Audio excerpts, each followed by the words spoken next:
Dr. Kellerman slapped Sharon's medical file shut and looked General Stone dead in the eye. "I don't know why you keep dragging that child back here," he said, his voice flat and cold as concrete. "She was born blind. She will die blind. There is nothing left to discuss." The general's jaw tightened. His 4 stars meant nothing in this room. His money meant nothing. His 18 years of fighting meant nothing. And Sharon, sitting just on the other side of that door, had heard every word. Before you go any further, if this story moves you, if it makes you feel something real, please subscribe to our channel, hit that notification bell, and drop a comment telling me what city you're watching from. I want to see how far this story travels. Now let's go back to where it all truly began. Sharon Stone had never seen a sunrise. She had never seen her father's face. She had never seen the color of her own hair in a mirror, never watched snow fall from a window, never looked up at stars and made a wish on one she could actually point to. From the moment she was born, 18 years before the story you are about to hear, the world had been nothing but sound and texture and temperature and memory built from other people's descriptions. She had learned to navigate it all with a kind of quiet grace that most people who knew her found almost unbearable to witness. Because grace like that, earned the way Sharon earned it, carries a particular weight that sits heavy on the chest of anyone with working eyes. She was born 3 weeks premature at Bethesda Naval Hospital on a Tuesday morning in October. Her mother, Catherine, had gone into labor early, and the delivery was fast and frightening. The doctors told General Marcus Stone that his daughter was otherwise healthy, strong lungs, good weight for her gestational age, heart rhythm perfect. But when the ophthalmologist came to examine her eyes 2 days later, the news that arrived changed the trajectory of every single life connected to Sharon Stone from that moment forward. Optic nerve hypoplasia.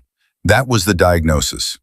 Underdevelopment of the optic nerve, bilateral, meaning both eyes, irreversible, untreatable, permanent. The doctor who delivered the news was kind about it, which Marcus would later say made it worse somehow, because kindness in that moment felt like a door closing gently, but still closing. He stood in that hospital corridor with his newborn daughter in his arms and his wife crying quietly beside him, and he made a decision inside himself that he never once spoke aloud, but never once abandoned either. He was going to fix this. He did not know how, he did not know when, but he was going to fix it. Marcus Stone was not a man who accepted impossible. He had spent 31 years in the United States Marine Corps, climbing from a second lieutenant fresh out of Annapolis to a 4-star general, and he had done it by refusing to accept the word impossible, even when everyone around him was prepared to. He had served in 3 wars. He had made decisions that cost lives and saved more. He had walked into rooms full of men twice his age and twice his experience and argued them into corners with nothing but evidence and will. He was not built for surrender. He was not built for grief. He was built for the next mission. And the mission now had a name, and her name was Sharon. Catherine tried to balance him. She was a gentle woman, a former school librarian from rural Tennessee who had fallen in love with a Marine at a friend's wedding and spent the next 20 years learning what it meant to love someone who treated every obstacle in life like a military operation. She loved Marcus deeply and without reservation, but she worried about what his relentlessness was doing to Sharon. Because Sharon heard everything. Children who cannot see develop hearing the way athletes develop muscle, through constant use and necessity. Sharon could hear a conversation happening in the next room through a closed door. She could hear the specific timbre of her father's voice when he was on the phone with another specialist. That low, controlled urgency that never quite masked the desperation underneath. She could hear it, and she understood it, and she carried the weight of it in a way that no child should have to carry anything. By the time Sharon was 5 years old, Marcus had taken her to 11 different specialists in 7 different states. By the time she was 8, that number had grown to 23 specialists in 4 countries. He took her to research hospitals in Boston and Houston and Los Angeles. He flew her to clinics in Germany and Switzerland and twice to a research center in Japan that had published promising results on optic nerve regeneration. Each time the answer was the same. The diagnosis was confirmed. The prognosis was unchanged. Optic nerve hypoplasia, bilateral, irreversible. No treatment existed. No treatment was imminent. No treatment was coming. Catherine watched her husband absorb these conclusions the way a stone wall absorbs water during a storm. Nothing got through. He would listen politely, ask his prepared questions, thank the specialist for their time, and then he would go home and make a list. Another specialist, another clinic, another experimental trial, another hope. And Sharon would sit in the back seat of whatever car or taxi or military transport was taking them home, and she would listen to the silence between her parents, and she would know. She always knew. She had learned to read silence the way other children learn to read books. "Daddy," she said once. She was 6 years old, coming home from a clinic in Baltimore on a cold February evening. "You don't have to keep looking." Marcus turned around from the front seat so fast that Catherine had to grab the steering wheel. "What did you say?" "I said you don't have to keep looking. I'm okay, Daddy." The silence that followed that sentence lasted 11 seconds. Sharon counted them. She had learned to count silences. "I know you're okay," Marcus said finally, and his voice did something she had never heard it do before. It cracked, just slightly, just at the edges, but Sharon heard it, and it broke something loose in her chest that she spent the next 3 weeks quietly putting back together. "But I'm not done looking." She did not argue. She was 6 years old and she loved him, and she understood even then that this was not entirely about her. This was about him, too. About what a father believes he owes his child. About what a man like Marcus Stone believes about problems and solutions, and the fundamental refusal to let a problem win. So the searching continued. Sharon grew up. She learned Braille with a speed that astonished her teachers. She learned to move through the house on the base, and then through every new house on every new base they were assigned to, with a confidence that visitors found startling until they understood she had simply memorized the geography of each space, the way a sighted person memorizes a route they drive every day. She learned to play the piano. She learned to swim. She learned to ride a horse with a guide beside her. She built a life that was full, genuinely full, in a way that people who pitied her could not always recognize as fullness, because it did not look like the life they imagined for themselves. She had friends. She was funny, sharply funny, with a dry wit that caught people off guard because they expected sweetness and got precision instead. She had strong opinions about music and food and the particular sound of rain on different kinds of rooftops. She had opinions about people based on how they sounded when they laughed, and whether they laughed differently when they thought no one important was watching. She could tell a lot about a person from those things. She could tell more, sometimes, than sighted people could tell from looking directly at someone's face. But she had also, somewhere around the age of 14, stopped waiting. It was not a dramatic decision. There was no moment, no conversation, no event that marked the line. It was more like a tide going out. The hope that had been there, the quiet background hope that her father's searching would eventually find something, gradually receded until one day she realized she was no longer checking for it. She was not unhappy. She was not bitter. She was simply realistic in a way that felt, to her, like relief, like putting down a weight she had not known she was carrying. She was 18 now. She was preparing to start college in the fall. She was planning to study music theory at a university that had an excellent program for students with disabilities. She had a life mapped out in her head that made sense to her, that felt right, that felt like hers. And she had come to Walter Reed Medical Center today the same way she came to every medical appointment her father still insisted on scheduling, with patience, with politeness, and with the deep, private certainty that it would end the same way it always ended. The waiting room on the 7th floor of Walter Reed smelled like antiseptic and recycled air. Sharon had been in enough hospital waiting rooms to have cataloged the variations in that smell.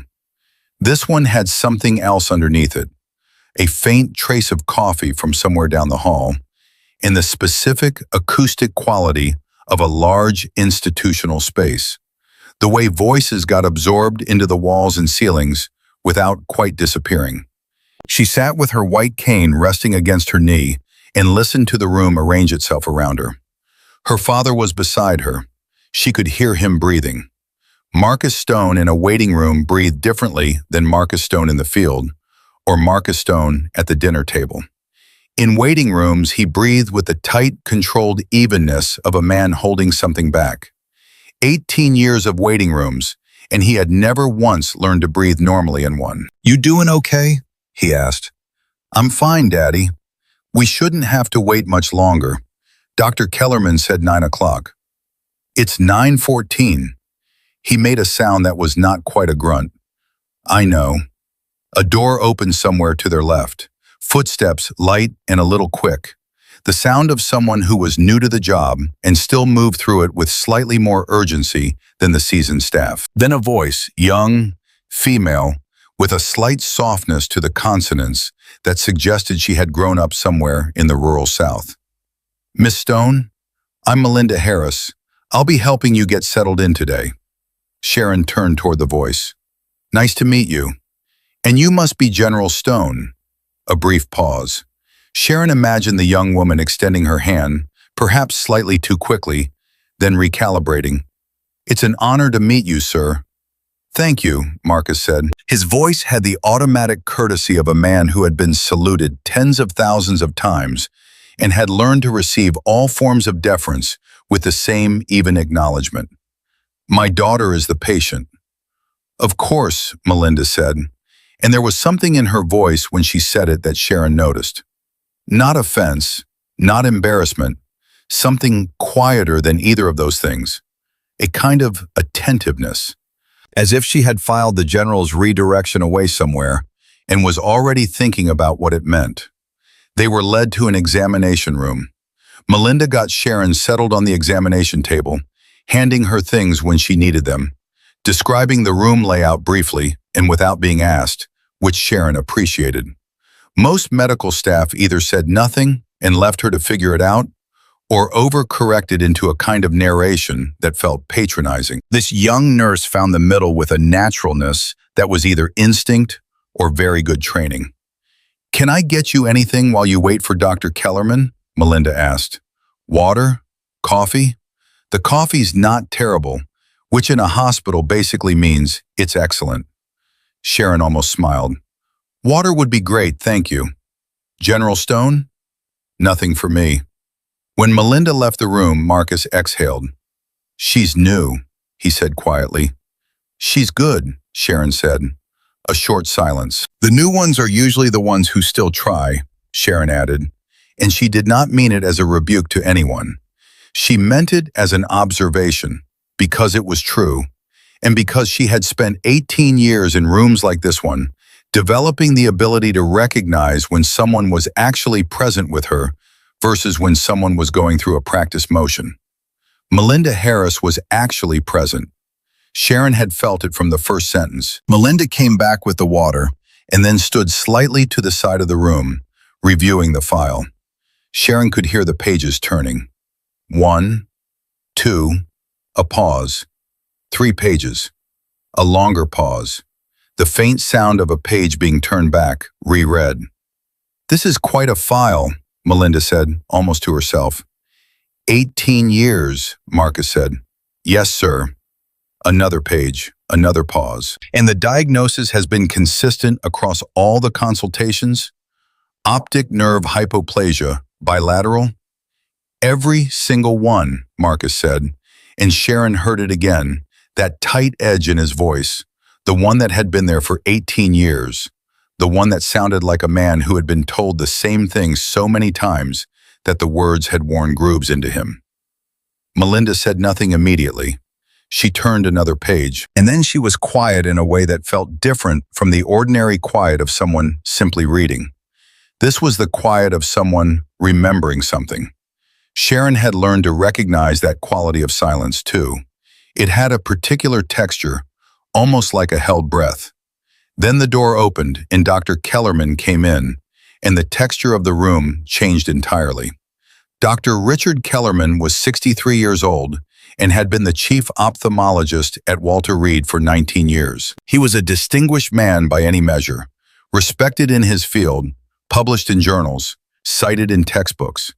He had also been one of the first specialists Marcus Stone had brought Sharon to see 16 years ago when Sharon was 2, and he had confirmed the diagnosis that day with the same confident finality he brought to everything. He was a man of high certainty and very little patience for uncertainty in others. He looked at Sharon, then at the general, then at Melinda. He took the file from Melinda without asking for it, glanced at the cover, and set it on the counter without opening it. "General Stone," he said. "Sharon." He pulled on examination gloves. "I've reviewed the notes from the last visit. Nothing has changed in the literature regarding optic nerve hypoplasia. I want to be straightforward with you about what today's examination can and cannot accomplish." "That's appreciated," Marcus said. "I'll examine Sharon, of course, but I want to manage expectations." He began the preliminary visual examination, shining a light into Sharon's eyes, moving through the standard protocol with the efficiency of a man who has performed the same examination 10,000 times. The optic nerves show the same characteristics they have always shown. There is no new treatment. There is no new trial that she qualifies for. "I know that's not what you were hoping to hear." "It's what I've been hearing for 18 years, Marcus said. "I understand." Dr. Kellerman stepped back. "Sharon is a remarkable young woman by all accounts. She has built a full life. That is worth celebrating rather than mourning." Sharon kept her face carefully neutral. She had learned that too, early and well. Marcus stood up, and he did not raise his voice. He was not a man who raised his voice because he did not need to. When Marcus Stone wanted to communicate danger, he did it at a perfectly normal conversational volume, which somehow made it more dangerous. "With respect, Dr. Kellerman, I did not fly my daughter here from Okinawa to celebrate. I came here because there is a new specialist on staff at Johns Hopkins who has published results on retinal conditions misdiagnosed as optic nerve disorders, and I want a full examination, not a confirmation of what we already know." Dr. Kellerman's expression did not change, but something shifted behind it. "General Stone, I have been practicing ophthalmology for 37 years. I examined your daughter when she was 2 years old. The diagnosis is not in question. The diagnosis has never been tested against new findings from the last 5 years of retinal research. Because the diagnosis does not warrant—" "Doctor," Marcus stopped. He looked at the man steadily. "I am not asking you to agree with me. I am asking you to look again." It was at this precise moment, in the charged stillness that followed, that Melinda Harris did something that surprised everyone in the room, including herself. She spoke. "Dr. Kellerman," she said, and her voice was quiet, but it did not waver. "I've been reading through the file, and I noticed that in none of the examination reports, across any of the consultations, is there documentation of a membrane screen, a full retinal surface evaluation." The silence that followed was the kind that has weight. Dr. Kellerman turned and looked at Melinda Harris. He looked at her the way a man looks at a first-year law clerk who has just interrupted a closing argument. "I beg your pardon?" Melinda held the gaze. She was 24 years old. She had been a licensed nurse for 6 weeks. She was standing in a room with a 4-star general and one of the most decorated ophthalmologists in the military medical system, and every rational instinct she had was screaming at her to backtrack, to qualify, to soften what she had just said into something that sounded less like a challenge and more like a question. She did not do that. "An epiretinal membrane," she said, It wouldn't affect the optic nerve. It would present on top of the retina itself, and it can mimic the visual symptoms of optic nerve damage in ways that aren't always distinguishable without a specific evaluation targeting the retinal surface. Dr. Kellerman's voice dropped half a degree in temperature. I am aware of what an epiretinal membrane is. Then you know it can be treated, Melinda said, if that's what this is. Another silence. Marcus Stone was completely still. Sharon, on the examination table, had stopped breathing. Miss Harris, Dr. Kellerman said, you have been a nurse for, what, 6 weeks? 6 weeks and 3 days, Melinda said. And in 6 weeks and 3 days of nursing experience, you have arrived at a conclusion that 37 specialists across 18 years have collectively missed. Melinda did not look away. I'm not saying they missed anything. I'm saying the specific test for this wasn't in any of the records, which isn't the same thing. The room held that sentence for a long moment. Dr. Kellerman looked at her for another full 3 seconds. Then he looked at General Stone. Then he picked up Sharon's file from the counter, opened it, and began reading. And Sharon Stone sat very still on the examination table and listened to the sound of pages turning. And for the first time in 4 years, she felt something stir in the place where she had stopped allowing herself to feel it. It was small.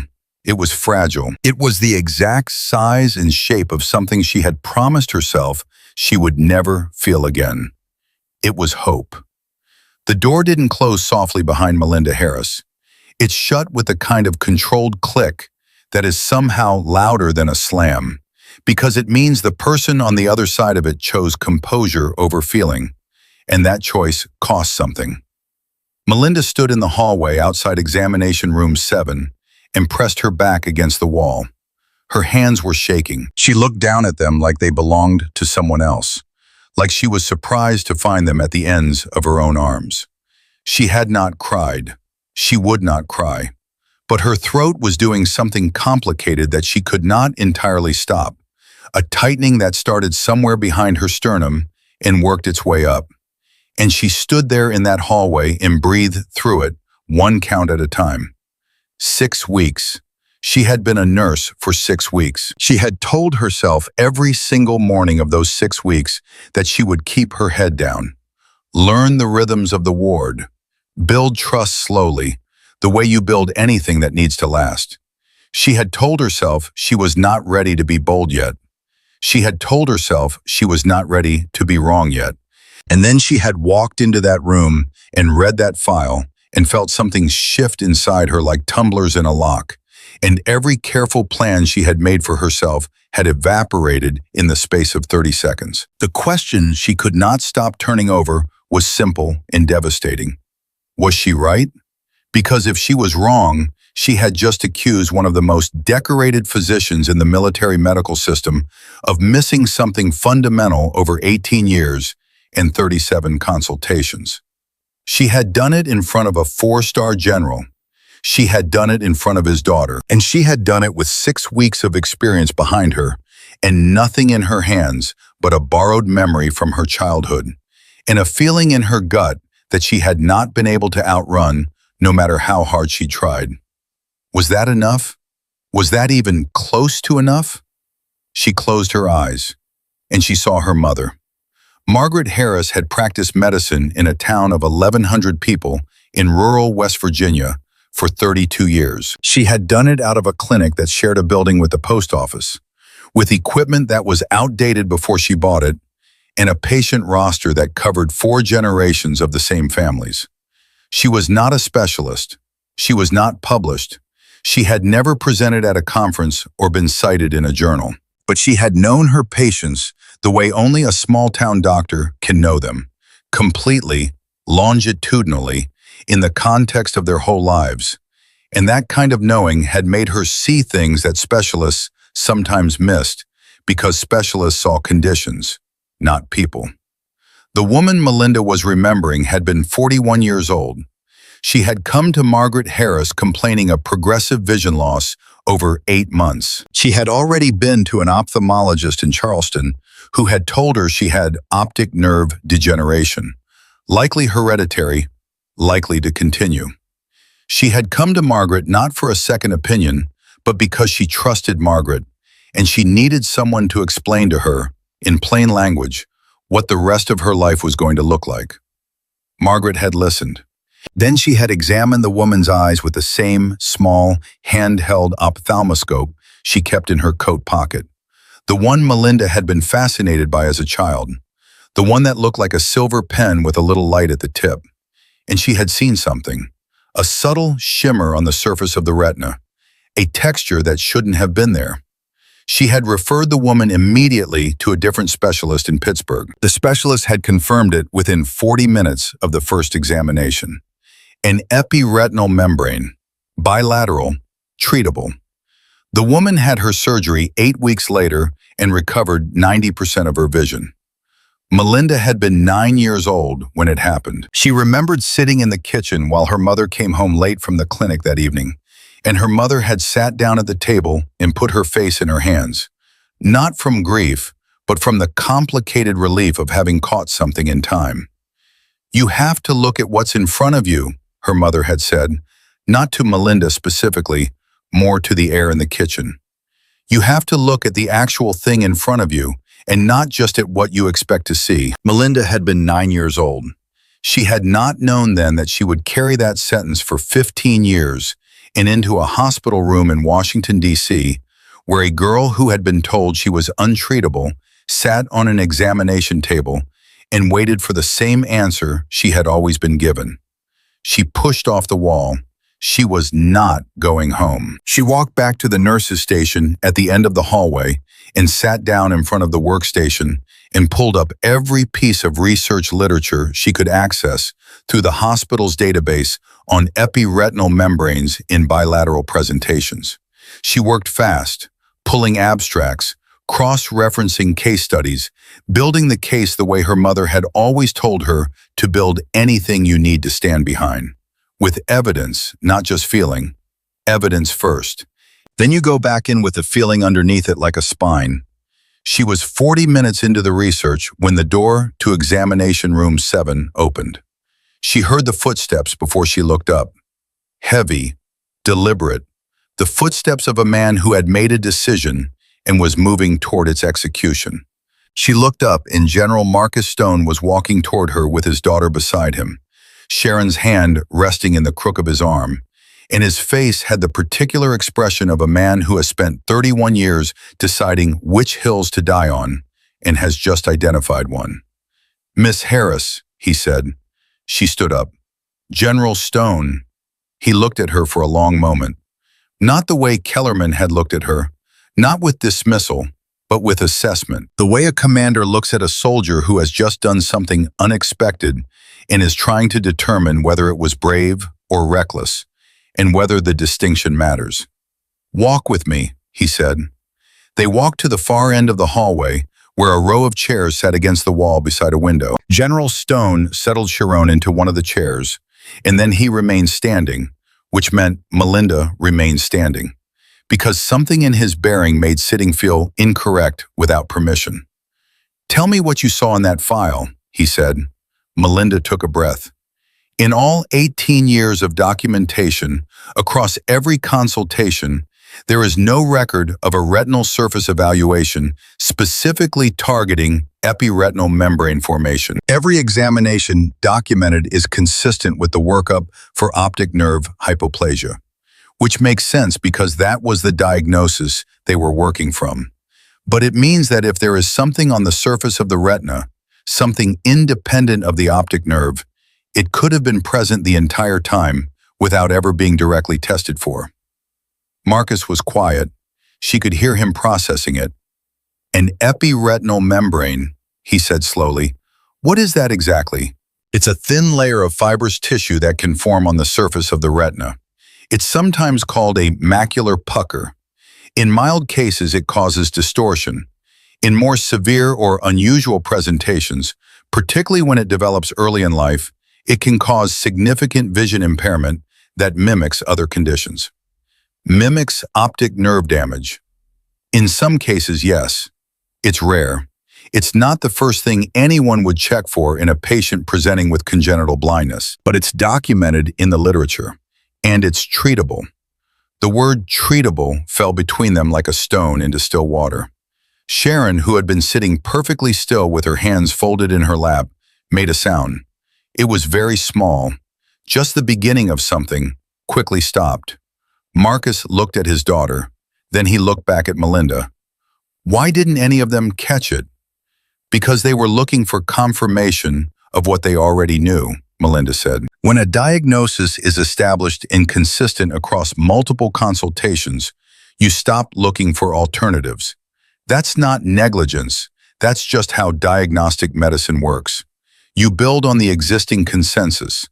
Nobody went back to the beginning and asked whether the beginning was right. But you did.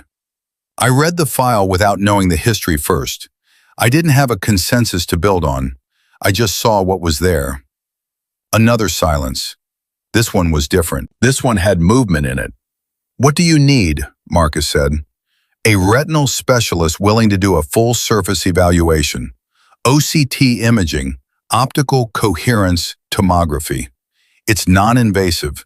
It would tell us within an hour whether there's anything there. Kellerman won't order it. No, sir, he won't. Then we go around him.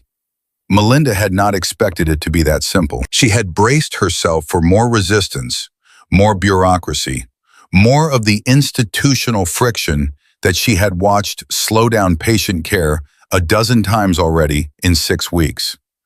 But Marcus Stone did not operate in friction. He operated in outcomes. I need to make 2 calls, he said. Give me 15 minutes.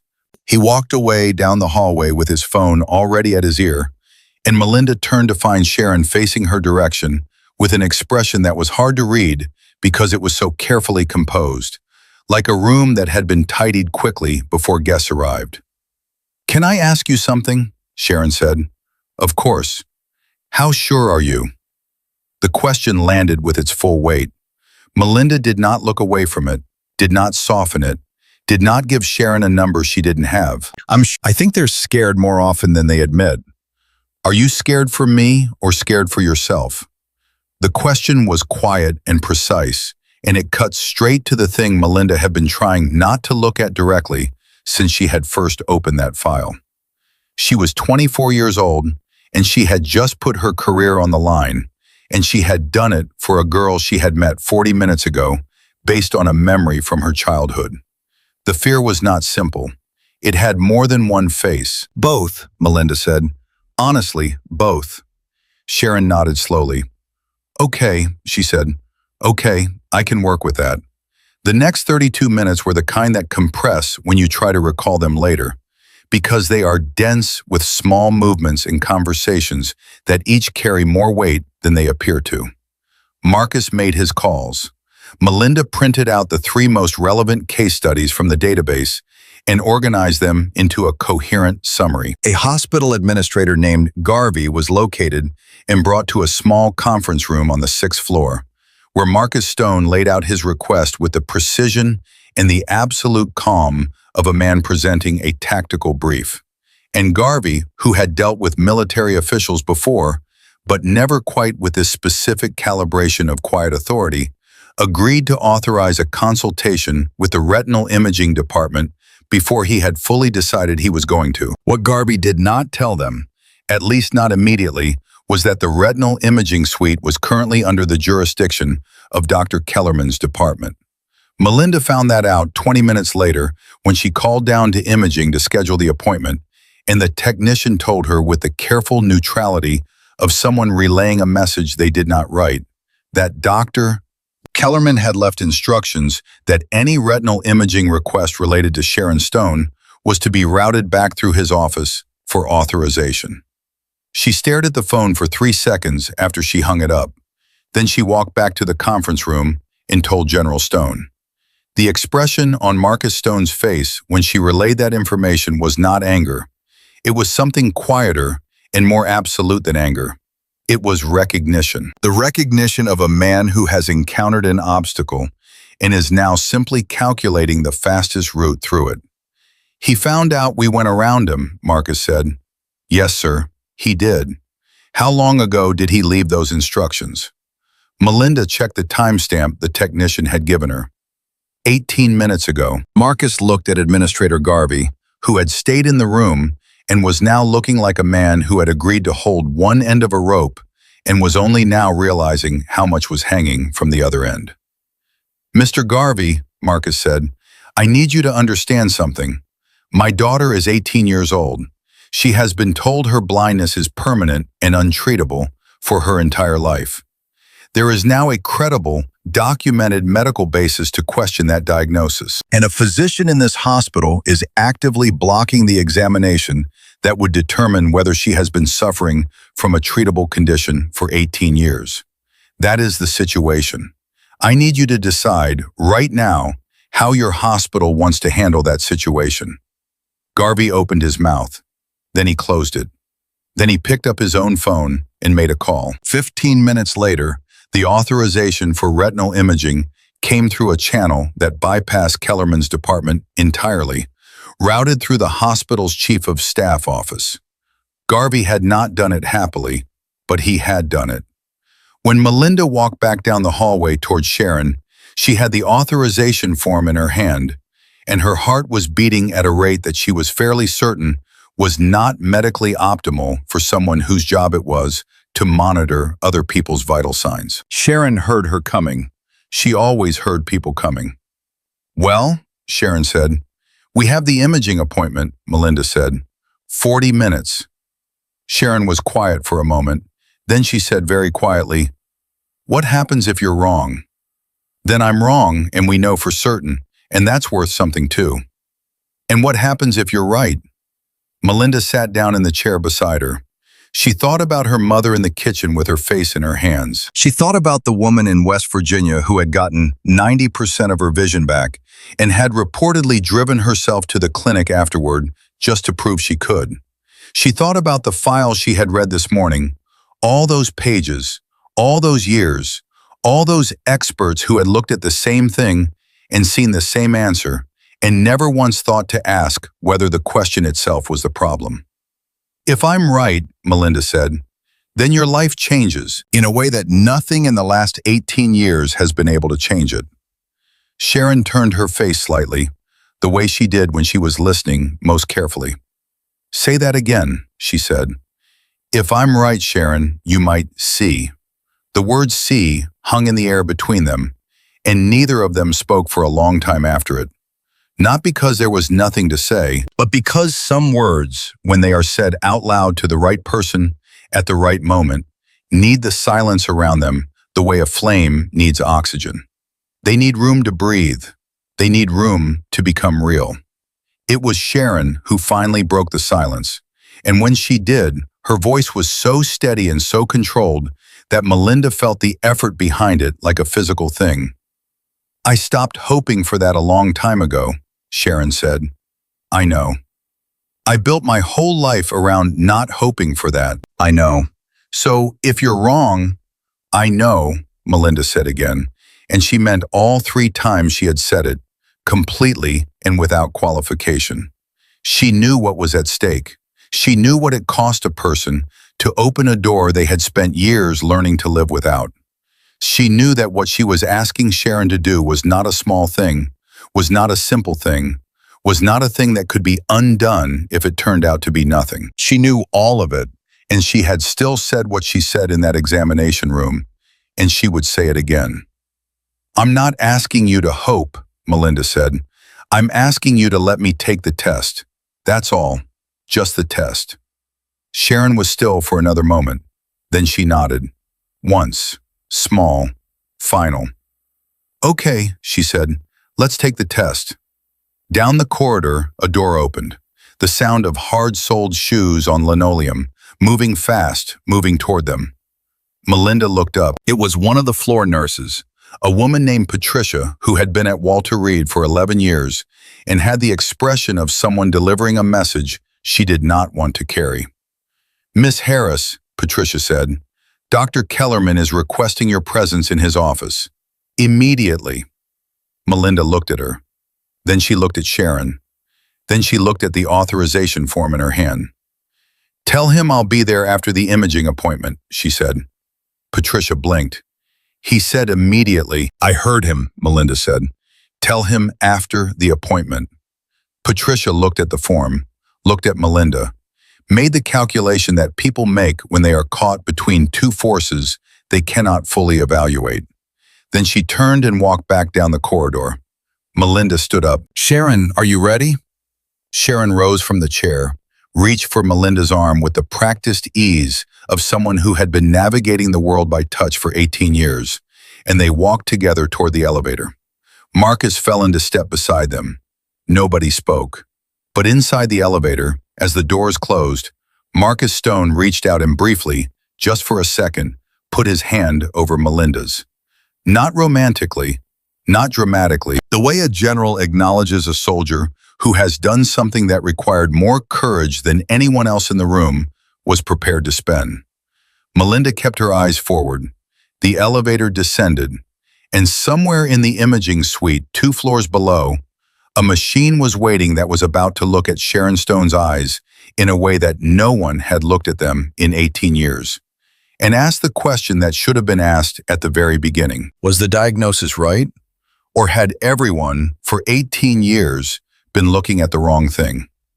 The imaging suite on the 4th floor was run by a technician named Douglas Webb, a quiet man in his late 40s who had spent 17 years looking at the inside of human eyes through machines that cost more than most people's houses. He had seen thousands of retinas.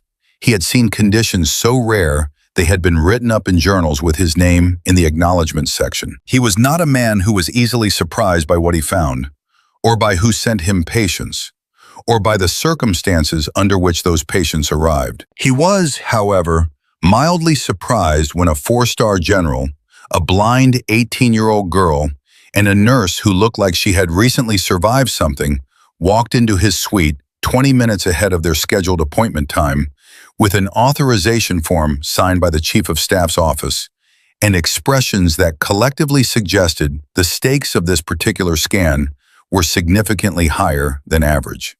He did not ask questions. He read the authorization. He looked at Sharon's file summary that Melinda had printed and handed him. He nodded once, slowly, the nod of a man who understood what was being asked and why it mattered. And he said, let's get started.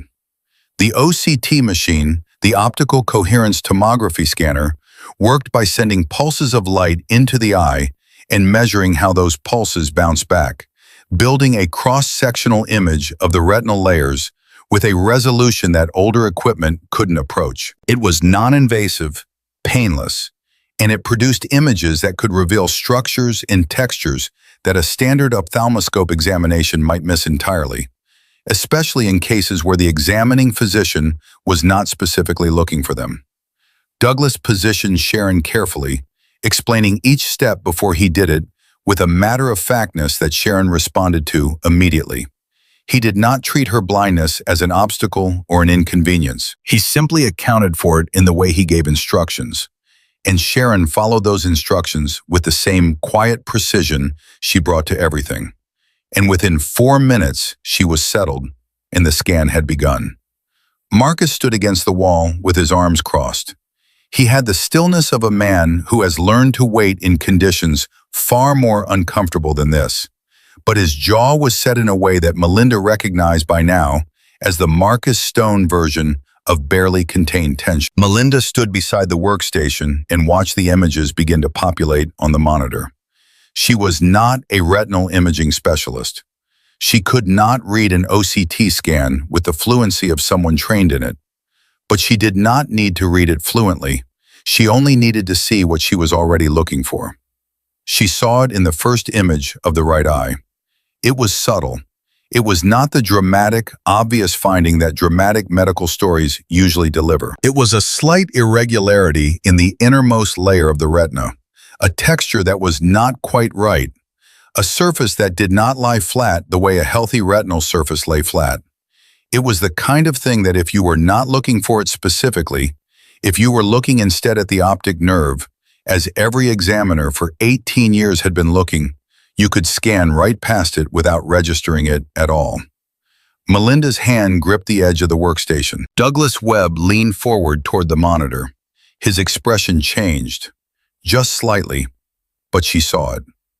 "Mr. Webb," she said, and her voice came out steadier than she had any right to expect. "What do you see?"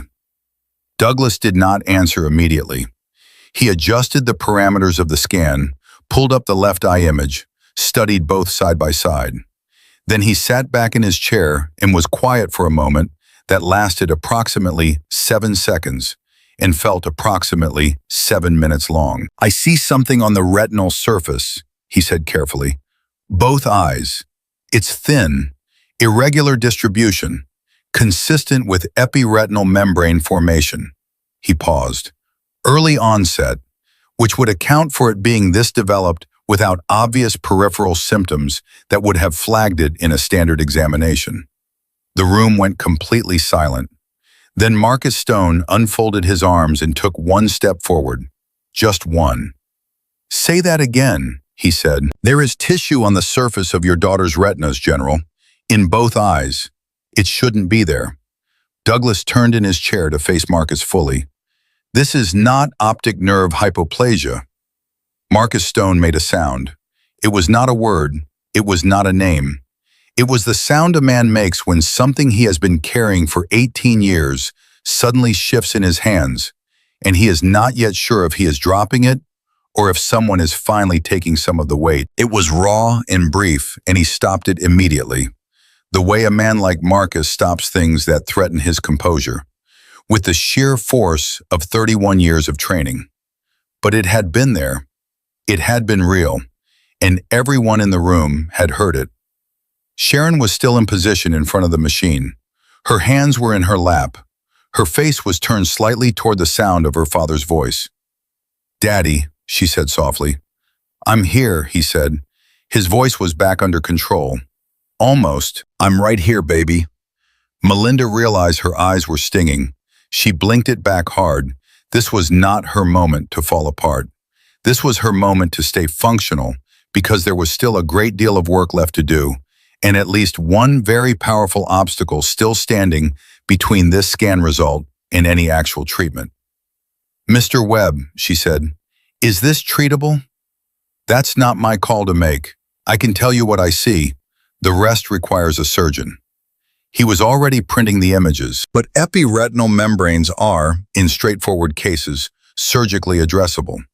A vitreoretinal surgeon would need to assess the specific presentation, the thickness, the adherence, whether the underlying retinal structures have been compromised by the pressure over time.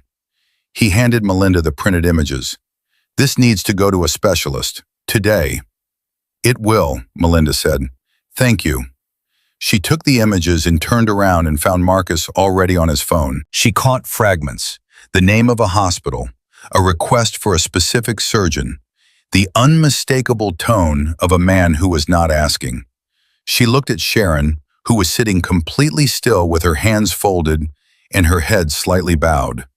And the stillness was so complete it was almost alarming. "Sharon," Melinda said quietly. "I heard him," Sharon said. "I heard everything he said." "Okay." "He said it's not optic nerve hypoplasia." "That's what he said." Sharon raised her head. Her eyes, which had never seen the room around her or the face of the woman speaking to her, were dry and direct, and somehow, despite everything, entirely steady.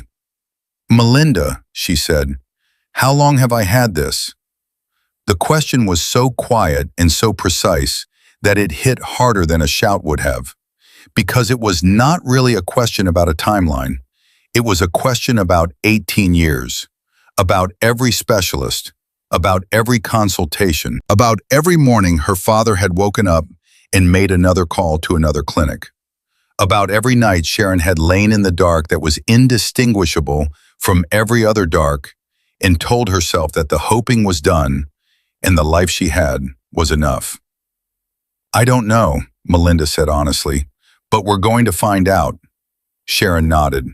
Once, and then she pressed her lips together and looked away, toward a wall she couldn't see, and was quiet in a way that meant she was doing something private and necessary and did not need an audience for it. Melinda gave her that. She looked down at the images in her hand, and then she thought about Dr. Kellerman, and her stomach did something cold and sharp. Because Kellerman knew they were here. Kellerman had tried to block this appointment. Kellerman had those hard-soled shoes and that particular quality of institutional authority that did not simply absorb defeats and move on. And Melinda had just handed him the largest defeat of his career on a Monday morning at a federal medical facility. And she had done it with 6 weeks of nursing experience and a printout from a database. He was going to come for her. She did not know exactly how or exactly when, but she knew it with the same certainty she had known, an hour ago, that those retinas needed to be scanned. She was still thinking about it when the door to the imaging suite opened. It was not Kellerman. It was Patricia, the floor nurse who had delivered the message earlier, and her expression was the same careful neutrality as before, except that underneath it, something had shifted towards something Melinda could only describe as reluctant solidarity.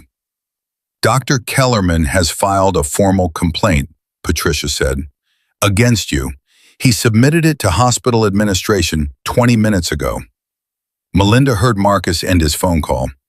"On what grounds?" Marcus said, not looking up from his phone. "Conduct unbecoming, practicing outside the scope of nursing licensure, making a medical diagnosis without authorization." Patricia paused. "He's requesting that she be suspended pending review." The words sat in the room. Douglas Webb looked at his monitor. Sharon's expression did not change. Marcus looked at Melinda. "Are you worried?" he said. She thought about it for a real second, which was longer than she would have liked. "Yes," she said. "Good," Marcus said. "That means you're paying attention." He held up his phone. "I just got off the phone with Dr. Anita Reyes at Georgetown University Hospital. She is one of the top vitreoretinal surgeons in the country. She has a slot open this afternoon, and she is willing to do an emergency evaluation." He looked at Sharon. "We're leaving in 40 minutes. "What about the complaint?" Melinda said. "Let him file it," Marcus said. "We'll deal with it after the evaluation." He looked at Patricia. "Tell Kellerman my daughter is being transferred to Georgetown for a specialist consultation. That is her right as a patient.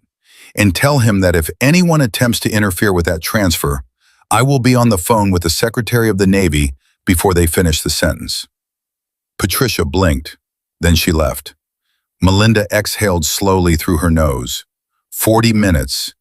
Georgetown. She had just been named in a formal complaint, and she was about to escort a general's daughter to another hospital based on scan images she had ordered on intuition. And the entire weight of what might happen next was sitting on her shoulders like something physical. And then Sharon said, "Are you coming with us?" Melinda looked at her. "To Georgetown," Sharon said. "Are you coming?" "Sharon, I don't know if that's—" "I want you there," Sharon said simply. "You're the one who saw it. I want you in that room when someone else sees it too." Melinda looked at Marcus. He did not tell her what to do. He simply waited. "Yes," Melinda said. "I'm coming." They left Walter Reed at 11:47 in the morning. Marcus had arranged transportation through channels that Melinda did not fully understand, but that resulted in a vehicle appearing at the entrance within 8 minutes of them walking out of the imaging suite. She sat in the back with Sharon while Marcus took the front, and the city moved past the windows in the way cities move when you are inside something important and the world outside it has temporarily stopped mattering. Sharon was quiet for most of the drive. Then she said, without preamble, "Tell me about your mother." Melinda looked at her. "How did you know it was about my mother?" "It was in your voice when you were arguing with Kellerman. Something personal, something old." Sharon turned her head slightly in Melinda's direction. "That's usually a mother." Melinda was quiet for a moment. Then she told her about Margaret Harris in the clinic in West Virginia, and the woman who had been misdiagnosed, and the silver pen with a light at the tip, and the kitchen, and the face in the hands, and the sentence that had followed Melinda for 15 years like a dog that knew where it lived. You have to look at what's in front of you, not what you expect to see. The actual thing in front of you. Sharon listened to all of it without interrupting. When Melinda finished, Sharon was quiet for another moment. Your mother sounds like someone I would have liked, she said. She would have liked you too. Is she still practicing? A small pause. She died 4 years ago, heart attack, at the clinic. Melinda looked at her hands. They said she was in the middle of seeing a patient when it happened, which sounds terrible, but is actually exactly how she would have wanted it. Sharon said nothing for a moment. Then very quietly, I'm sorry. Thank you. Did she know you were going to be a nurse? It was all she ever expected, Melinda said. Not because she pushed me, she never pushed. But she expected it the way you expect certain things from people you know completely. She just knew. Sharon nodded slowly. My father knew I was going to be okay, she said. Even when he was fighting so hard to fix me, he knew. He just couldn't stop fighting anyway, because that's how he's built. She paused. Sometimes I think he was fighting for himself as much as for me. I think that's probably true, Melinda said. I don't say that to criticize him. I know. Loving someone and fighting for them and doing it partly because you cannot live with yourself if you don't, those things can all be true at the same time. Melinda looked at this 18-year-old girl who had spent her entire life building philosophy out of necessity and felt something that was not quite admiration and not quite grief, but lived in the territory between them. Yes, she said, they can. Georgetown University Hospital received them with the efficiency that tended to follow 4-star generals into medical facilities. Dr. Anita Reyes met them in the corridor outside the vitreoretinal department, a compact woman in her 50s, with quick, dark eyes and the specific calm of someone who had spent decades making high-stakes decisions without the luxury of hesitation. She shook Marcus's hand, nodded to Melinda, and then turned to Sharon with the particular attentiveness of a physician who sees the patient first. Sharon, she said, I'm Dr. Reyes. I've looked at the imaging your nurse had sent over on the way here. I want to do my own examination, and I want to be thorough, and I want you to tell me if you're uncomfortable at any point. Can you do that? Yes, Sharon said. Good. Follow me. The examination that followed was the most thorough ophthalmic evaluation Sharon had ever had, which was saying something given that she had had 37 of them. Dr. Reyes did not rush. She used every instrument available to her, the OCT, the slit lamp, the indirect ophthalmoscope, a fluorescein angiogram that mapped the blood flow patterns in Sharon's retinas with a precision that the imaging at Walter Reed had not included.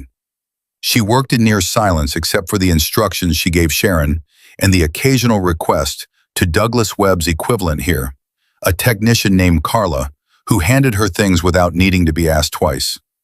Marcus sat outside in the waiting room. He had offered to stay, but Dr. Reyes had said, not unkindly, but with absolute firmness, that she did her best work without generals in the room. He had accepted this and left, which told Melinda a great deal about how much he trusted Reyes already. Melinda stayed. Sharon had asked.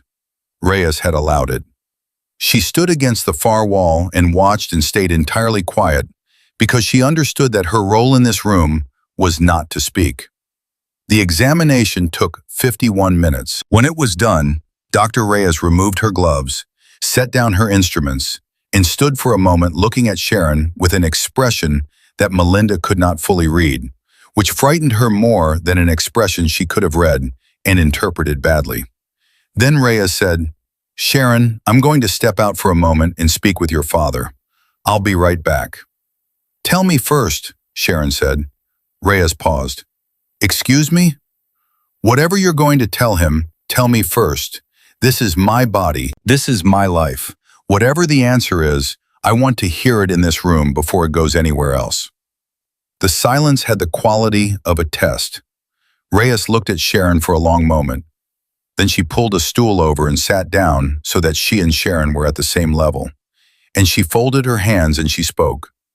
You have bilateral epiretinal membranes, she said. Both eyes. The membranes are significant, meaning they have had a substantial impact on your visual function. They have been present for a very long time, almost certainly from early childhood, possibly from birth or shortly after. She paused. They are also operable. Sharon did not move. The surgery is called a vitrectomy with membrane peel. It is not simple. It is not without risk. And because these membranes have been in place for so long, I cannot promise you what level of vision you will recover. The underlying retinal structures have been under pressure for 18 years, and the response to surgery is individual. Some patients recover significant functional vision. Others recover less. I cannot give you a number. I can tell you that the probability of meaningful improvement is real. I can tell you that without surgery, nothing changes. And I can tell you that in my professional opinion, this surgery is worth attempting. Sharon's hands were in her lap. They were very still. Why didn't they find it? Sharon said. Any of them. All those years. Because they were working from a diagnosis that appeared confirmed, Reyes said. And because epiretinal membrane at this severity presenting congenitally is documented but rare.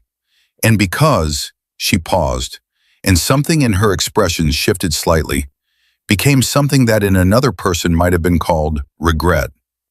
Because sometimes medicine looks at what it expects to see, and that is a failure. It is not an excuse. It is a failure, and I am sorry that it happened to you. The apology was quiet and direct, and entirely without the defensive hedging that medical apologies usually carried. It sat in the room cleanly. Sharon's chin dropped toward her chest.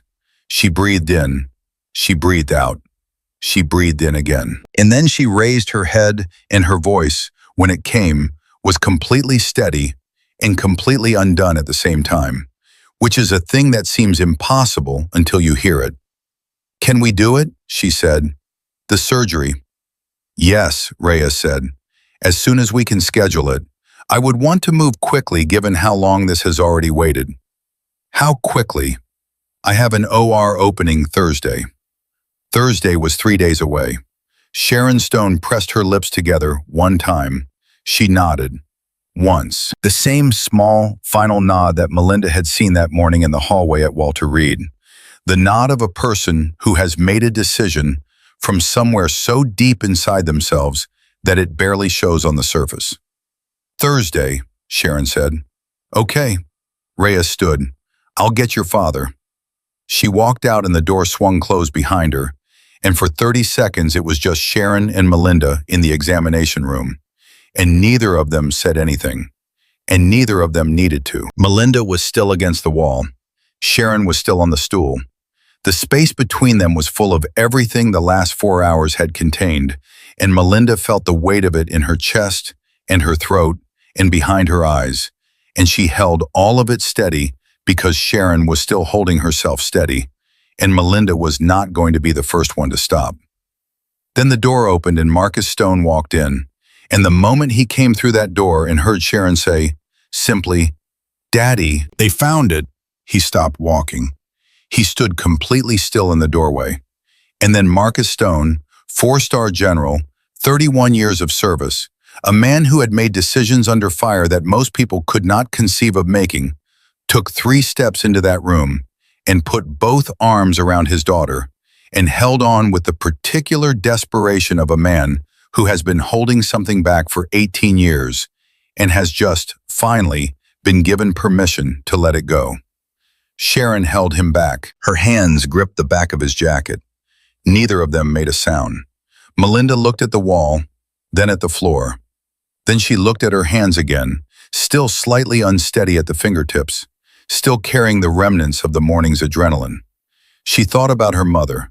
She thought about the kitchen in West Virginia and the silver pen with the light at the tip and all the things a person carries forward through their life from the people who shape them, carrying those things without always knowing they're carrying them until the moment arrives when the thing is suddenly needed and the hand reaches for it and it's there. She thought about Kellerman and his complaint and what was waiting for her when she went back. And she thought, It doesn't matter. Whatever comes next, it doesn't matter. Because she had looked at what was in front of her, the actual thing in front of her, not what she expected to see, and it had been enough. Behind her, she heard Marcus say, very quietly into his daughter's hair, "I told you I wasn't done looking." And Sharon, her voice muffled against his shoulder, said, "I know, Daddy, I know." They drove back from Georgetown in a silence that was different from the silence of the drive there. The drive there had been tight and pressurized, the silence of people moving towards something unknown. The drive back was the silence of people who had just been handed something enormous and were still figuring out where to put it. Marcus sat in the front and looked out the window. Sharon sat in the back with her hands folded in her lap and her head resting lightly against the seat, not sleeping, just still, the way she went still when she was processing something too large for ordinary thought. Melinda sat beside her and watched the city go by and tried very hard not to think about what was waiting for her when she got back. She failed at that entirely. The formal complaint that Kellerman had filed was not a small thing. She had looked up the specific language of the charges on her phone during a quiet moment at Georgetown, and the words "practicing outside the scope of licensure" had a particular weight to them that did not get lighter the more you read them. A nurse who made a diagnostic determination, who challenged a physician's established findings, who ordered a test through administrative channels in direct defiance of the attending physician's standing instructions. That nurse was operating in territory that the nursing board took seriously, regardless of whether she turned out to be right. Being right was not, technically, a defense. The rules existed for reasons that had nothing to do with being right. She knew all of this. She had known it when she spoke in examination room 7 that morning. She had spoken anyway. And she did not regret it. But she was also 24 years old and 6 weeks into her career, and she had spent 3 years in nursing school, and before that, 2 years of pre-med, and before that, a childhood watching her mother practice medicine with everything she had.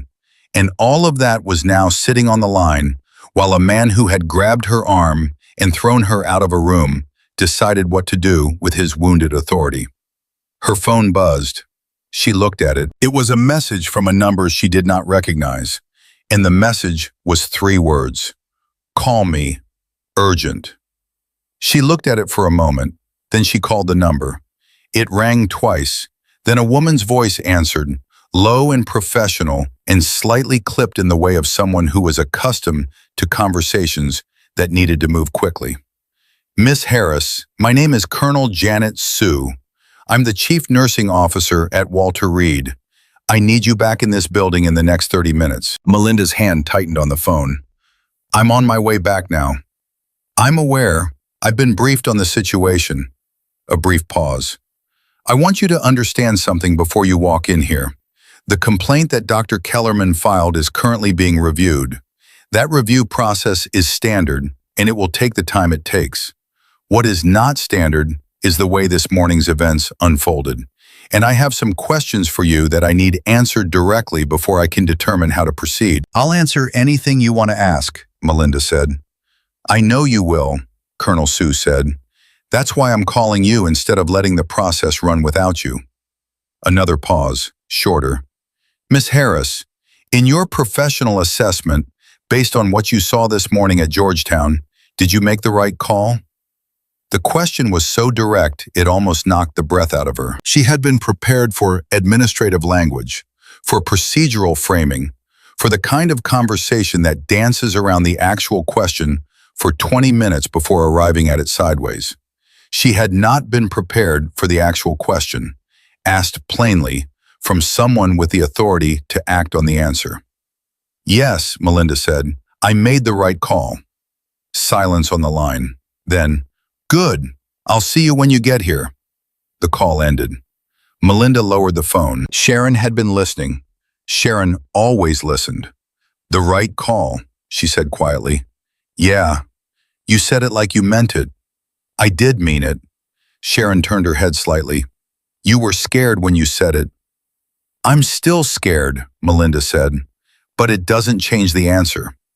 They pulled up to Walter Reed at 2:17 in the afternoon. Marcus walked them inside and then turned to Melinda at the elevator bank and looked at her with a direct, unadorned assessment that she was beginning to recognize as his default mode of engagement. "Whatever happens in that meeting," he said, "you call me. Immediately. Do you understand?" "Yes, sir. I am not asking you to feel protected by that.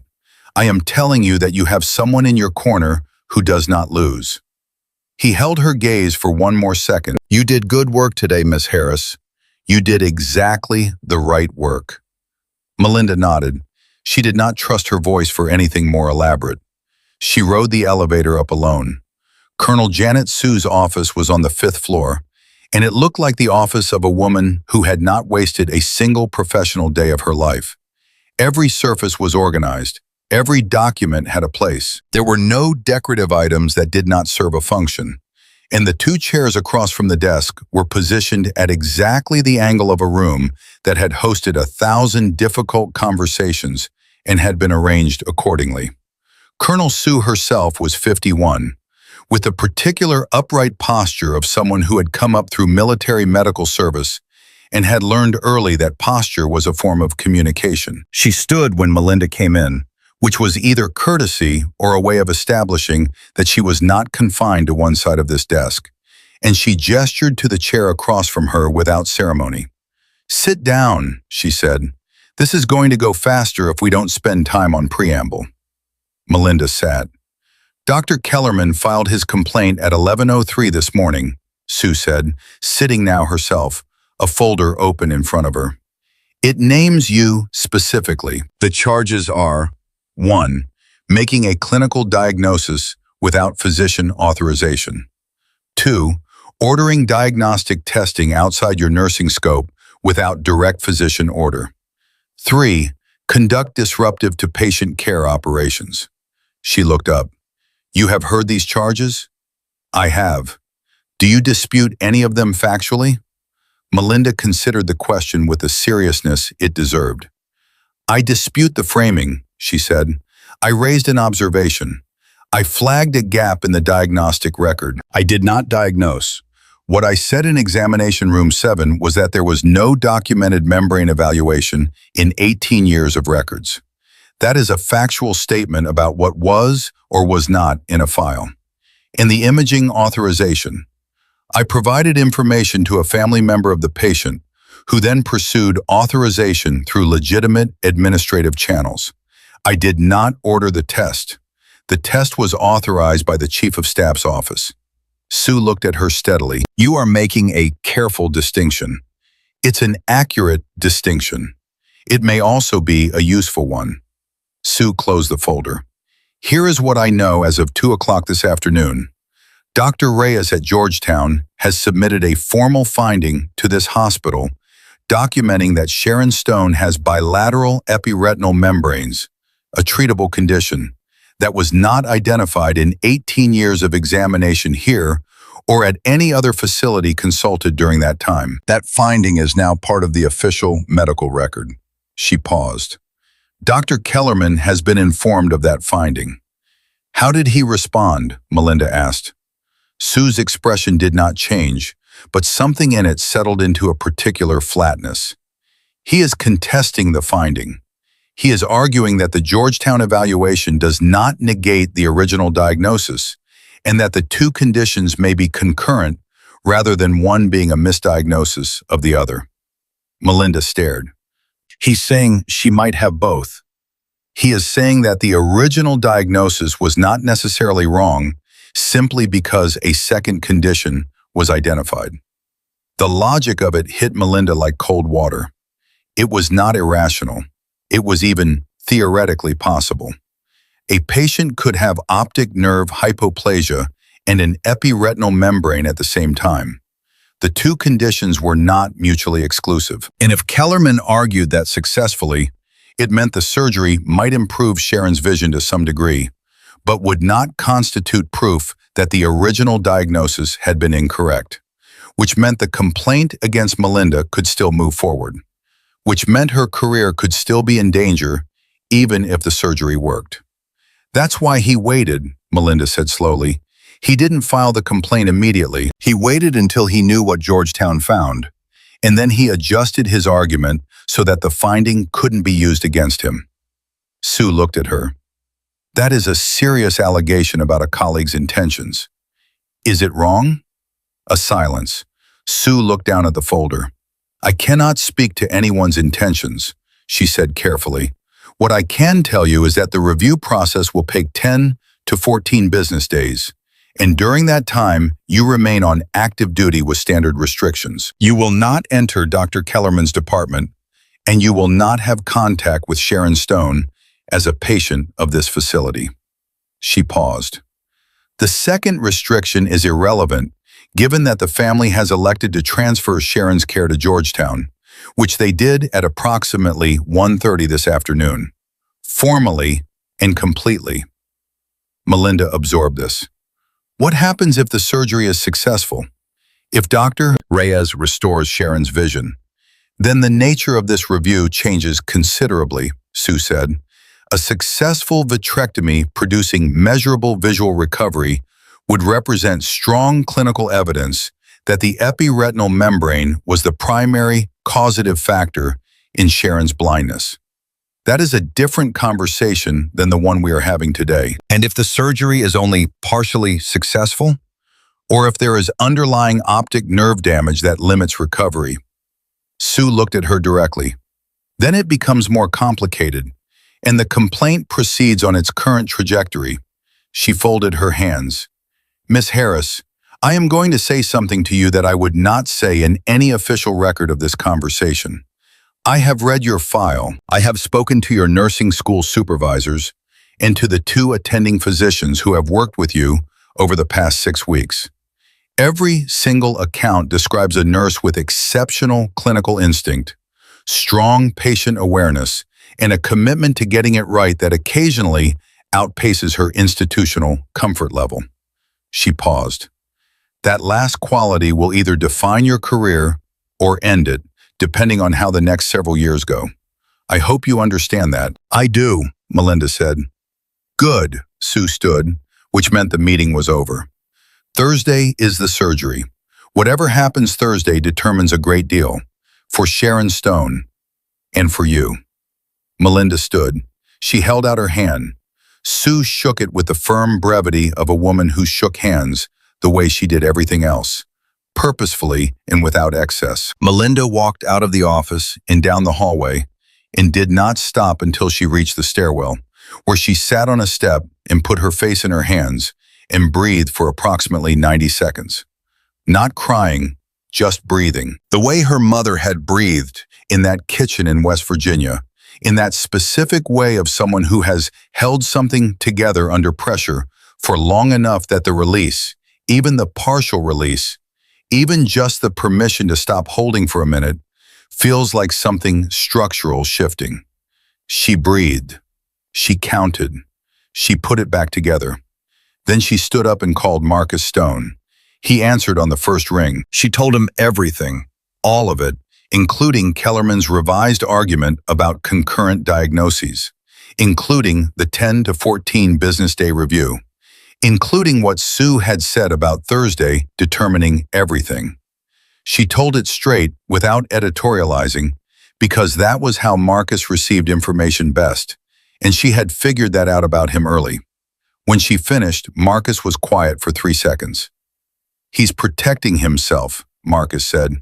Yes, he knows that if the surgery restores meaningful vision, his position becomes untenable. So he's building a structure now that lets him claim he was never entirely wrong. That's my read. He is a careful man, Marcus said, and the way he said careful made it clear he did not mean it as a compliment. Miss Harris, I want you to listen to me.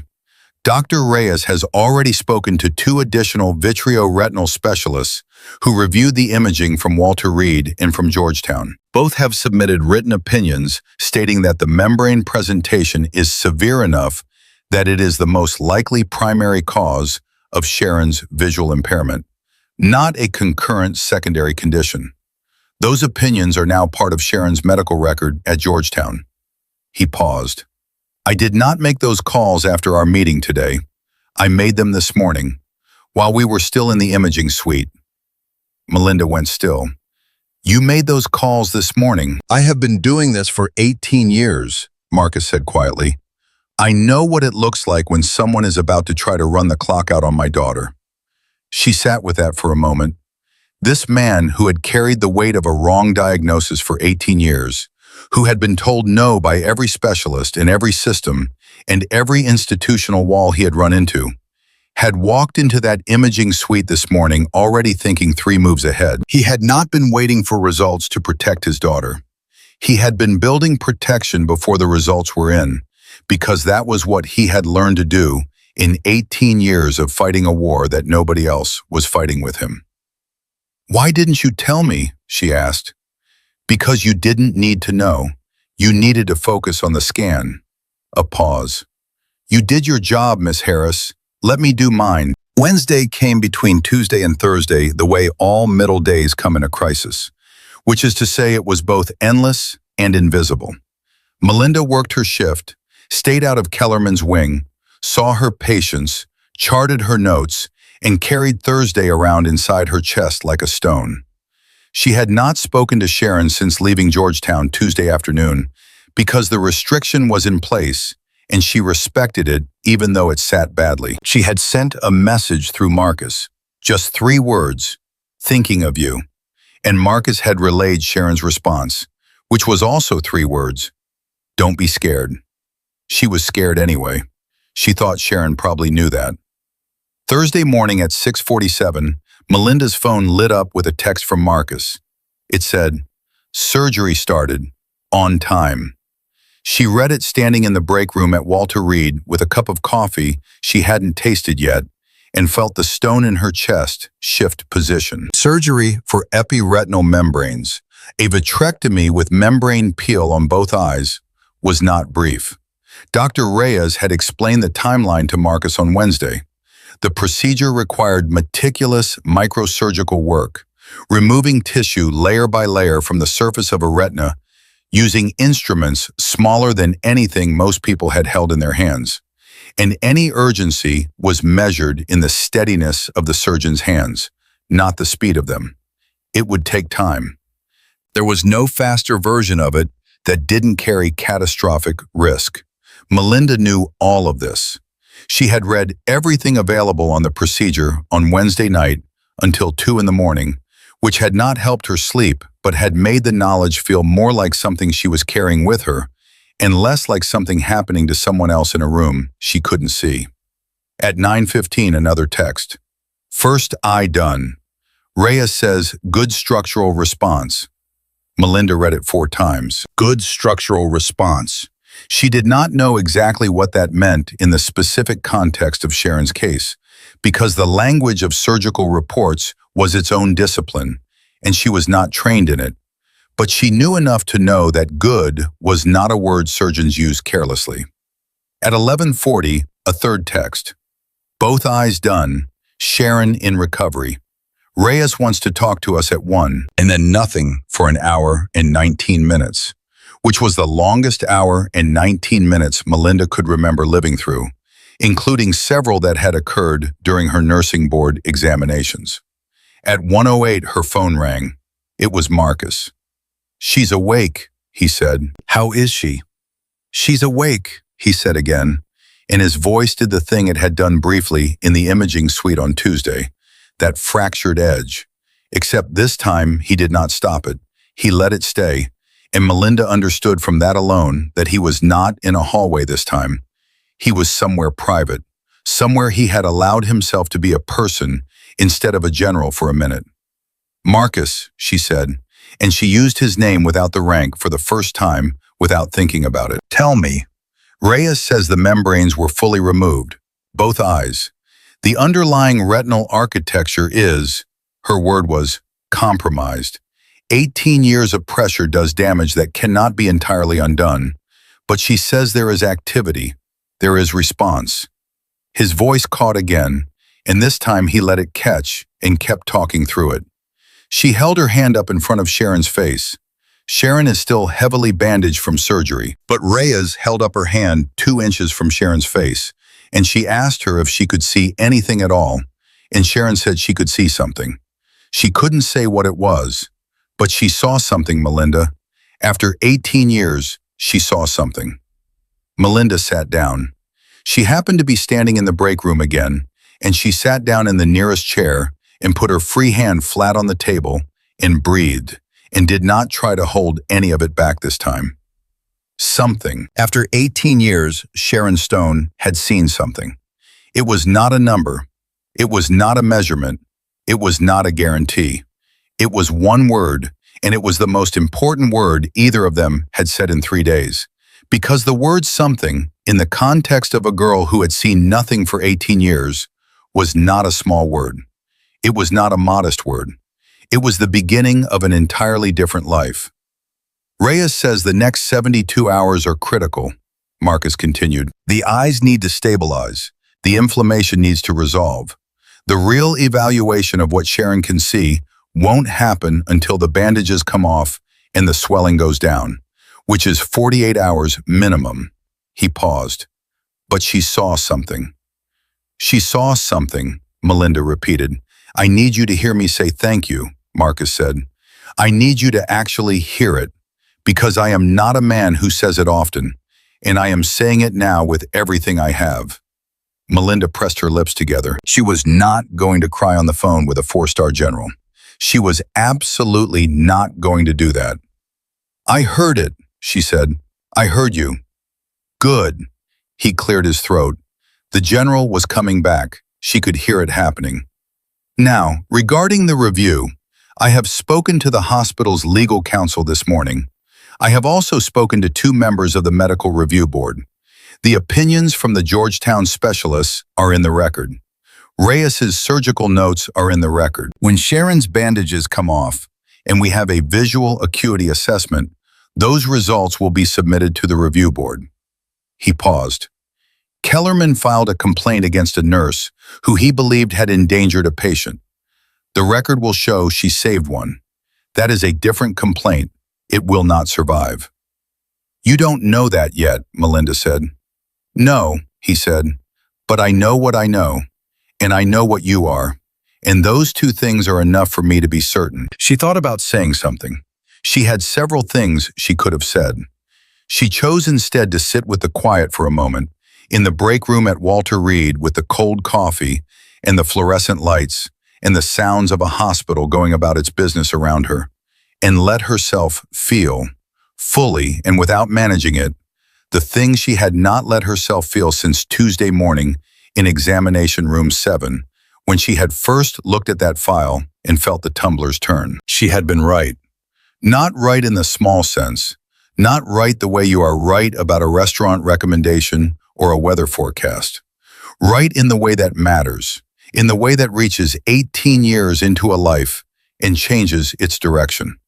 Right in the way her mother had been right in West Virginia with a silver pen and a woman who was told she was going blind. Right in the way that you spend your whole life hoping you will be right if it ever really counts. She had been right. And somewhere in a recovery room at Georgetown University Hospital, Sharon Stone was lying in bandages in darkness that was the same darkness as always, except that it was not the same darkness at all. Because underneath the bandages and behind the medication, and through the inflammation and the swelling, and all the careful, cautious language of surgical recovery, something had happened in those eyes that had never happened in 18 years. There was light. The 48 hours between Sharon's surgery and the removal of her bandages were the kind of hours that do not move at a normal speed.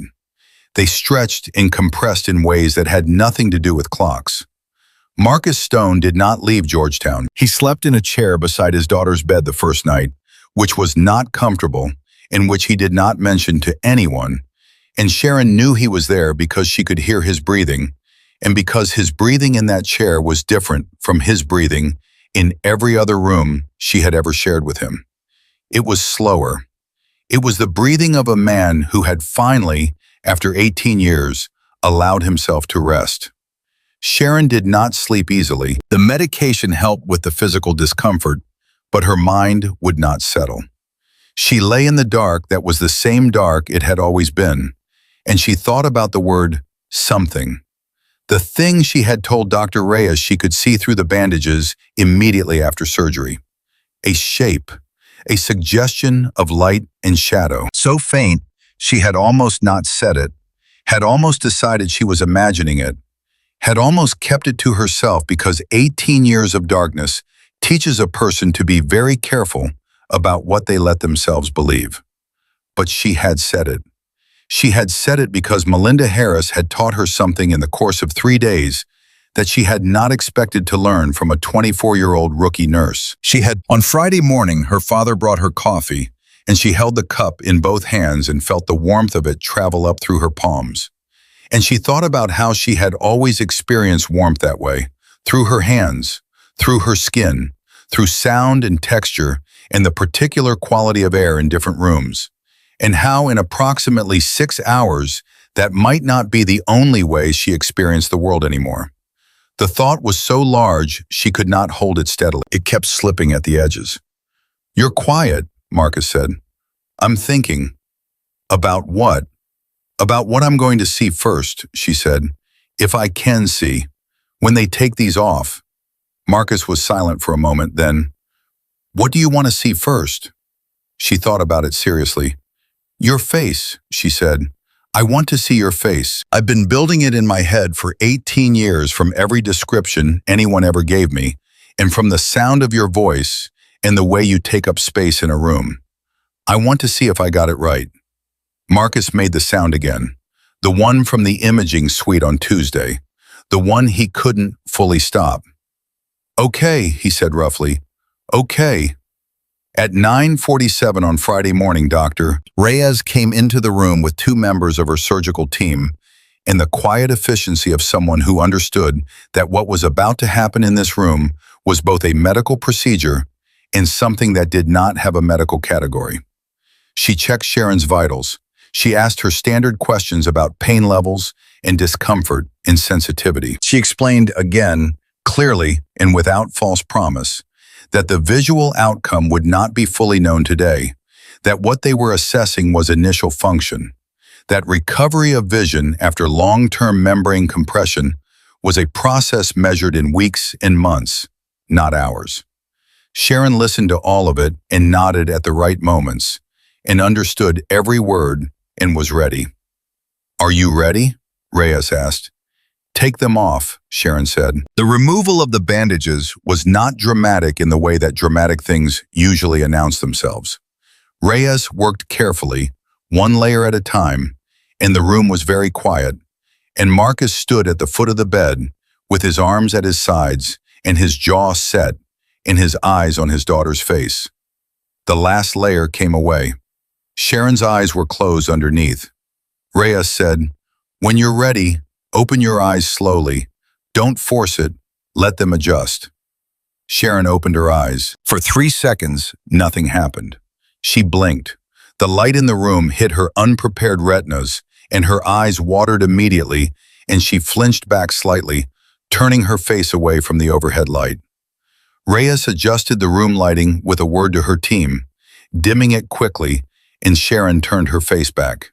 She blinked again, and then she went completely still. "Sharon," Reyes said gently, "what do you see?" Sharon's voice, when it came, was barely above a whisper. "Shapes," she said. "I can see shapes. Everything is blurry, like looking through water, but I can see shapes." She turned her head slowly to the left, then to the right. "I can see the wall. I can see where the wall ends. I can see—" She stopped. She had turned her head and found her father. Marcus Stone was standing at the foot of her bed. He had not moved. He was not going to move. He was standing there the way a person stands when they understand that this particular moment requires them to be still, to be exactly where they are, to not do anything that might interrupt what is happening. Sharon looked at him. Her eyes, reddened from surgery and swimming with tears she was not trying to stop, were open and looking at her father's face for the first time in 18 years of life. "Daddy," she said. "I'm here," he said, and his voice was wrecked completely, undone from the inside out. He did not try to stop it this time. He stood there and let it happen to him. All of it, all 18 years of it at once. "I can see you," Sharon said. "I can't see you clearly, but I can see you." She pressed one hand over her mouth. "You're bigger than I thought," she whispered, and then she made a sound that was not a laugh and not a cry, but something that lived in the exact geography between them. And Marcus crossed the room in 2 steps and took her hands in both of his and bent his head down, and Sharon reached up and put her palm against his face. Her hand, the hand that had always read the world through touch, found his jaw and his cheek and the line of his brow. Seeing and feeling at the same time, 18 years of touch and 3 seconds of sight, meeting each other in the same moment, in the same hands. "I got it mostly right," she said softly. "Your face, I got it mostly right."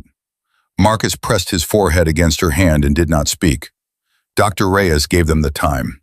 She stood against the wall with her team, and she gave them the time because she had been a surgeon for 26 years, and she knew the difference between a clinical moment and a human one.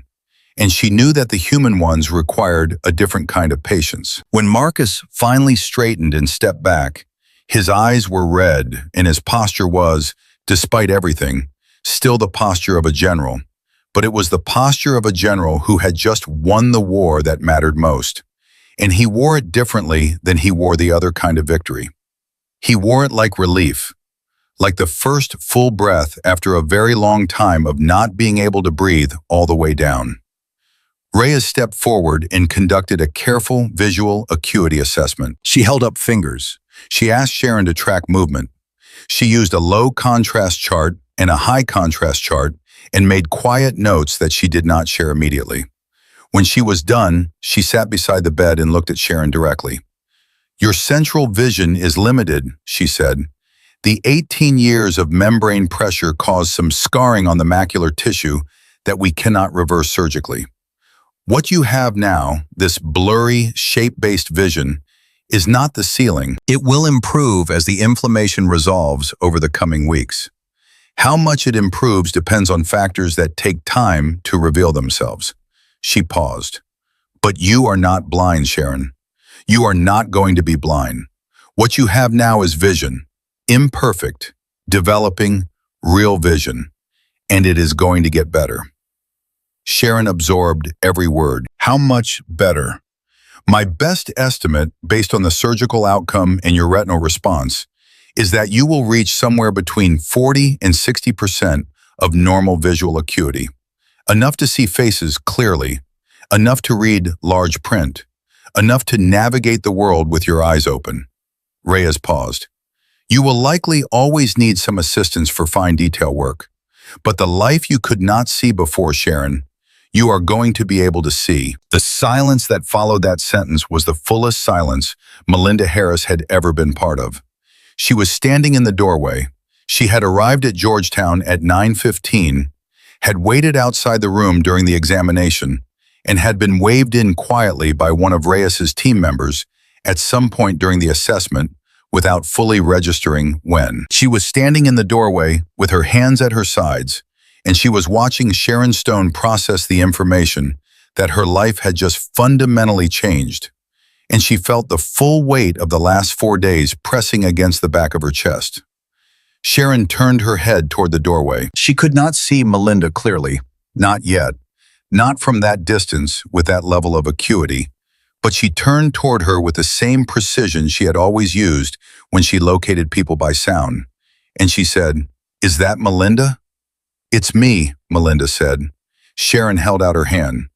Not for guidance, not for navigation, just held it out, palm up, the way you hold out your hand to someone you want to be in the room with you.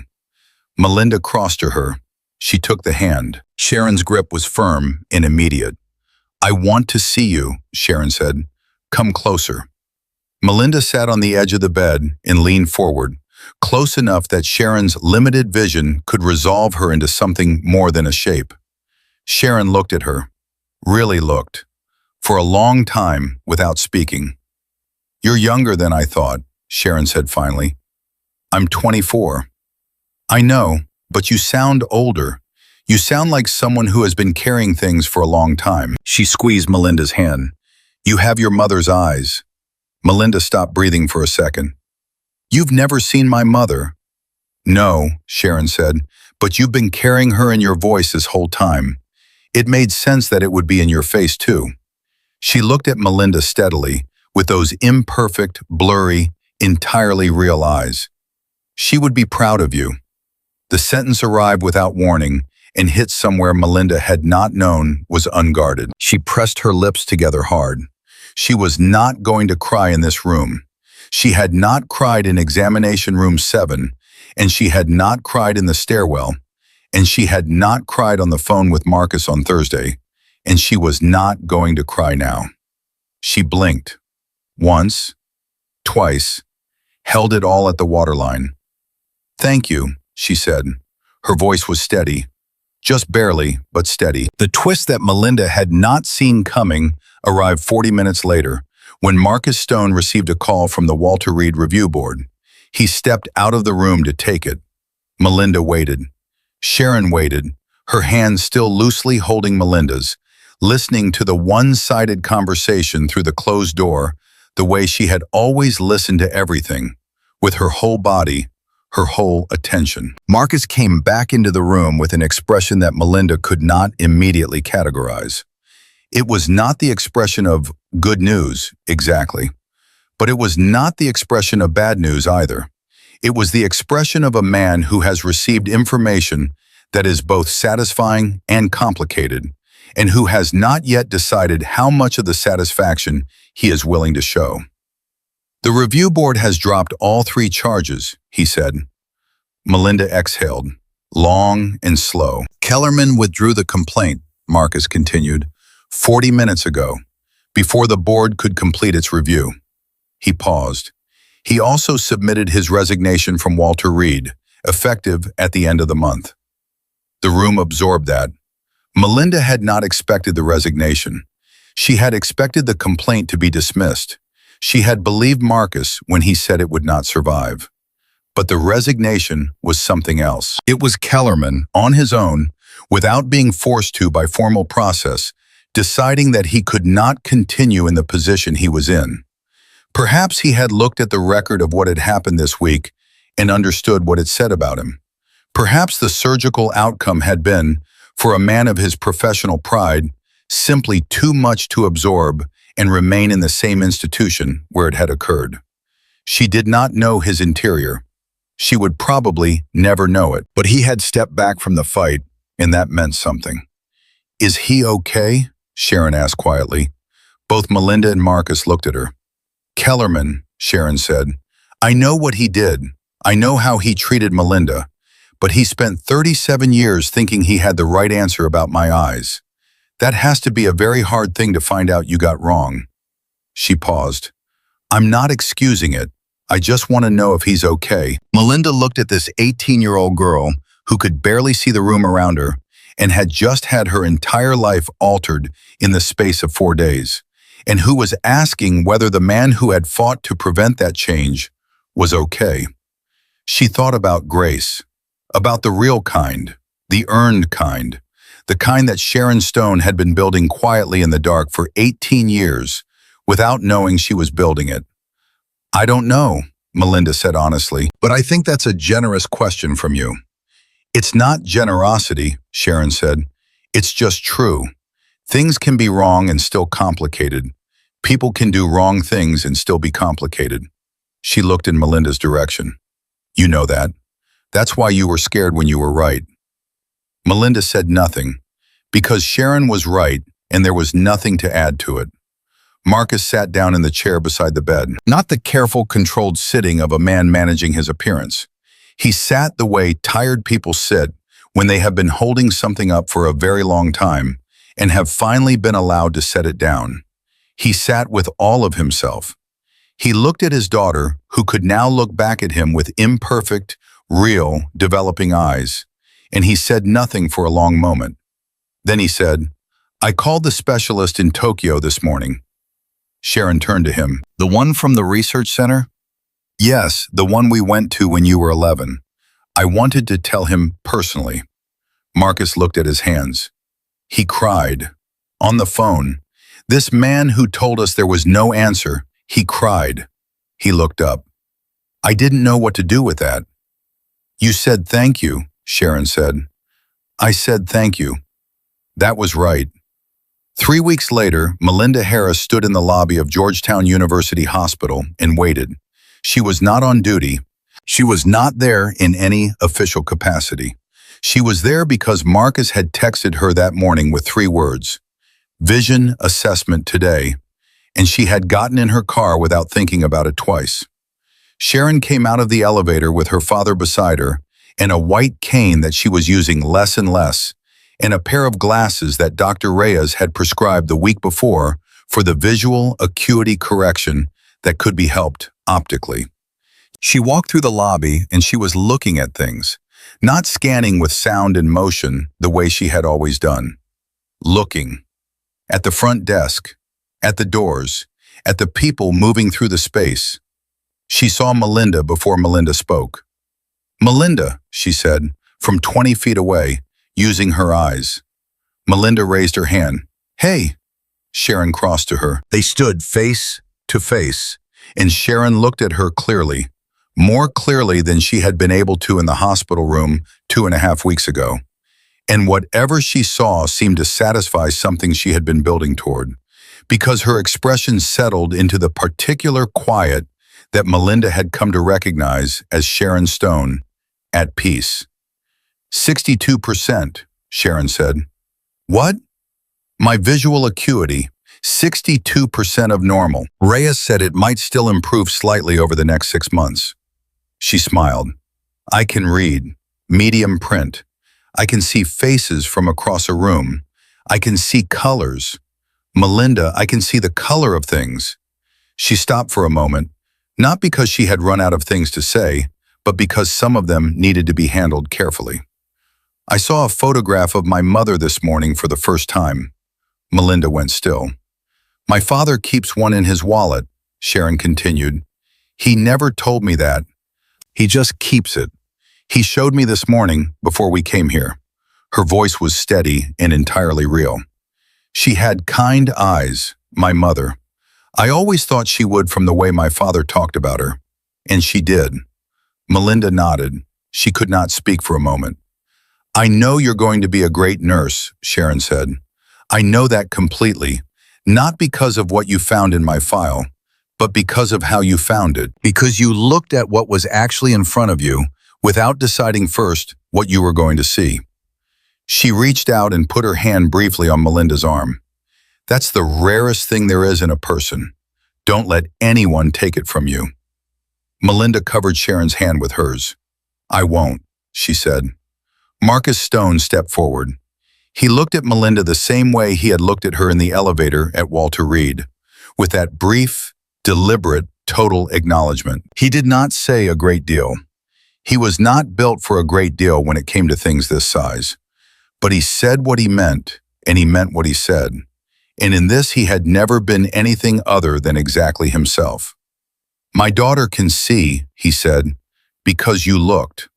He held out his hand. Melinda shook it. And in that handshake was 18 years of a father who would not stop fighting, and 6 weeks of a nurse who trusted what she knew, and 32 years of a small-town doctor in West Virginia who had taught her daughter that the actual thing in front of you is always worth looking at, always worth seeing clearly, no matter what everyone else has already decided it is. Some people carry their purpose without knowing they carry it. They carry it the way children carry things they have been handed young, not knowing the weight, not knowing the value, just carrying it forward through their lives until the moment comes when it is needed and the hands open and it is there. Melinda Harris had carried hers all the way from a kitchen in West Virginia to an examination room in Washington, D.C., and she had opened her hands at exactly the right moment. And a girl who had lived 18 years in darkness had seen her father's face. That is not a small thing. That is everything.